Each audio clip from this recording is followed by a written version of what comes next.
Malta hija l-pajjiż fl-Ewropa fejn hemm l-aktar ċittadini obeżi jew piżejjed. Dan jirriżulta mir-rapport ġdid tal-Organizzazzjoni Dinjija għas-Saħħa li analizza l-qagħda tas-saħħa taċ-ċittadini fil-pajjiżi Ewropej.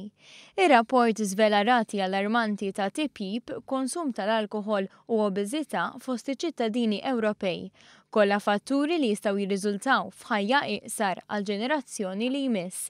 Fejn tidħol ħxuna f'Malta huma aktar minn 68% tal-irġiel li għandhom piż żejjed, filwaqt li n-nisa fl-istess sitwazzjoni kważi laħqu is-60%. Ir-rapport juri biċ-ċar kif in-nies piż żejjed iżdiedu kważi f'kull pajjiż Ewropew bejn l-2010 u l-2014.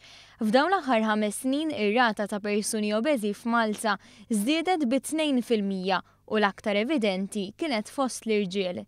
Xi ħaġa oħra li jiżvela dan ir-rapport hija li bħala medja kull persuna fl-Ewropa tixrob 11 litru alkoħol kull sena.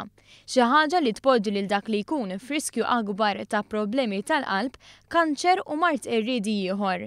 L-Organizzazzjoni Dinjija għas-Saħħa wissiet li s-sitwazzjoni preżenti kapaċi jkollha impatt qawwi fuq ħajjet iż-żgħażagħ tal-lum.